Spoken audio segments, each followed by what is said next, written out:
Sumainyo ang Panginoon ang pagpaparami ng tinapay at 2 isda.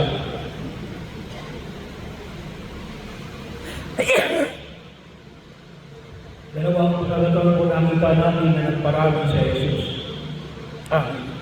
Nagparami ng tinapay. Una ay sa panahon ni Eliseo.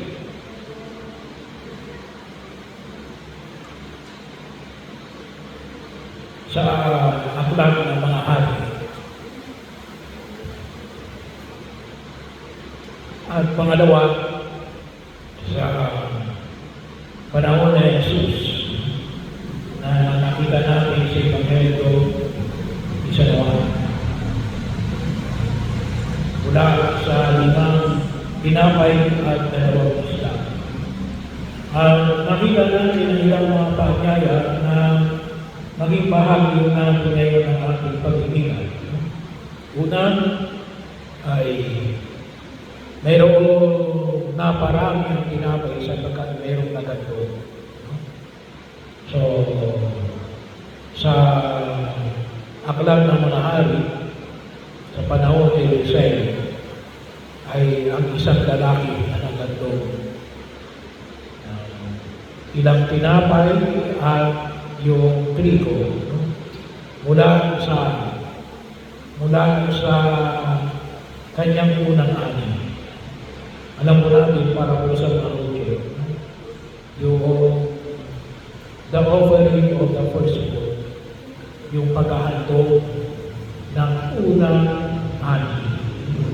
So, inihandog rin sa Diyos yung unang ani. At tamang-tama naman, may mga tao pinakausap si Eliseo at yun ang ipinakain ni Eliseo. So, bahagi yun. Ayun ay bahagi ho ng kultura at ng batas ng mga buko. Yung lahat nila unang ani, inihahandog sa Diyos.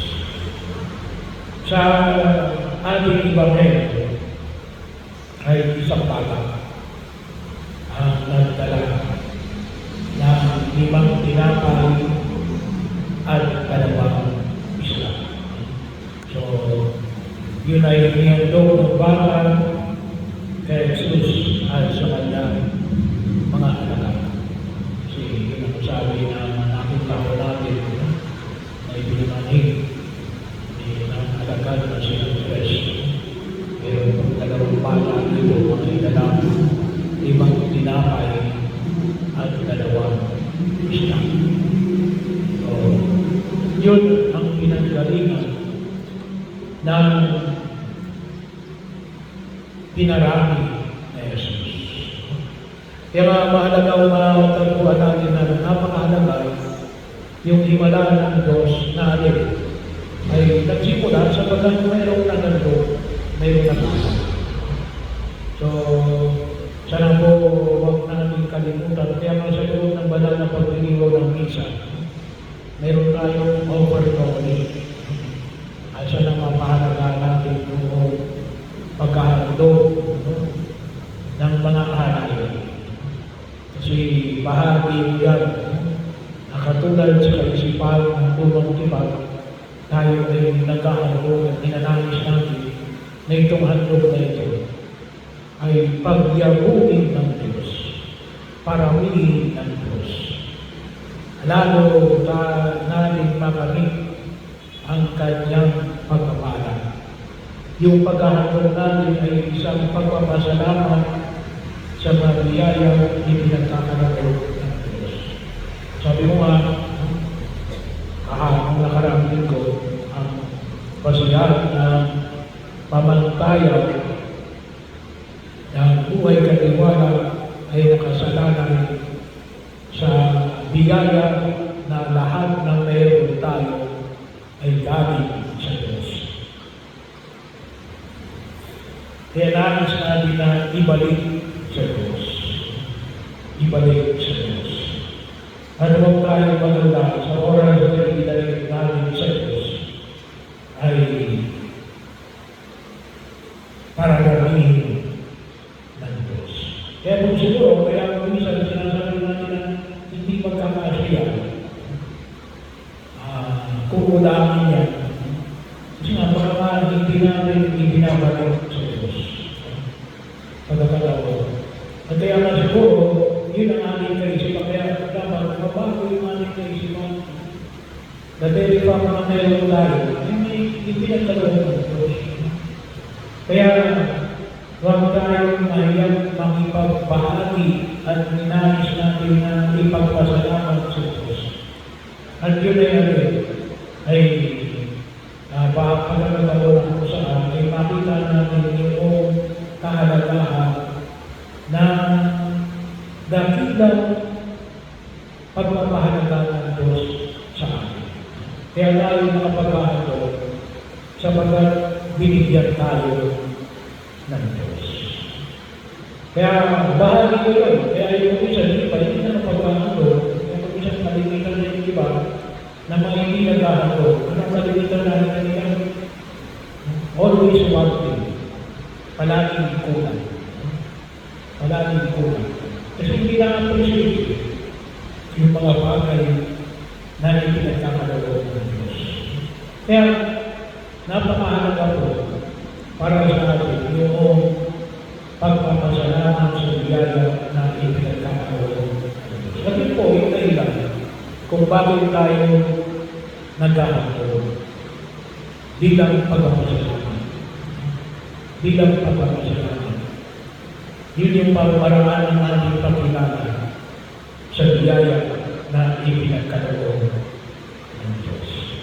At sa oras na ipinagkaloob din natin, ibinabalik natin sa Diyos. Hindi yung pangalawa. Kasi dito nakita natin yung himala. Yung pinarami ng Diyos ay galing din sa tao. Yung pinarami sa panahon ng Eliseo, yun ay galing din doon sa binana. Yung pinarami niya sa Eliseo, galing doon sa isang batang lalaki. So, at nakita natin yung isang dakilang himala na alin ang Diyos ay nagpaparami.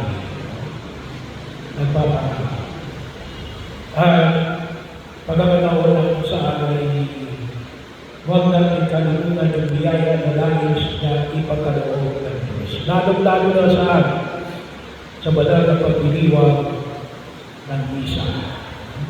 Kasi yung pinararaman ng Diyos na hindi natin makamit, ay hindi lamang yung mga bagay na pagkain. Alam nyo, tayo magpasalamat tayo.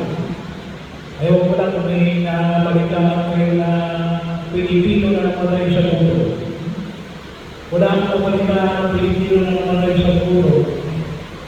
Marami ang namatay dahil sa maraming kinain. Ay patyo na hindi na nagising, bahagi yun sa sobrang kalusugan. Mas may nababalitaan na tayo na namalay gawa ng sobrang pagkain. Hindi sa pagkain walang kinain. So bahagi yun ang mga nalimutan. Yung himala na pinagkakaroon ng Diyos. Wala uuwi.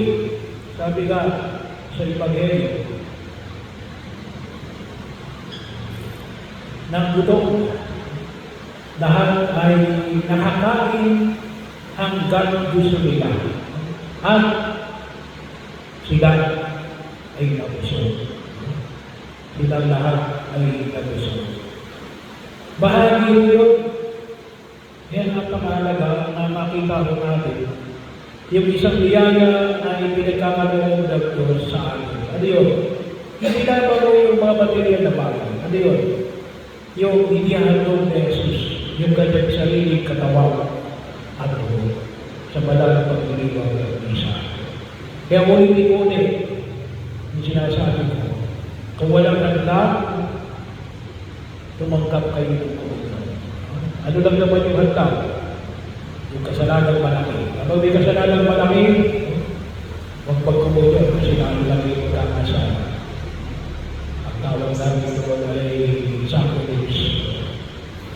At kapag kayo ay kumain nang walang isang oras bago magkumunyon. Pero kung wala itong dalawang ito, pagkumunyon kayo. Kasi yan yung magbibigay sa amin ng lakas sa pagtulong sa atin sa pang-araw-araw na buhay. Kasi yan yung mismo ay pinaniwalaan namin. Tayo lang ang mga Katoliko na niniwala na ang kinatanggap namin ay katawan at dugo ni Kristo. Ang pinakatanong ng lahat ng himala. Pangatlo, punto siya rin. Kaya bahagi ito na para tayo ay bigyan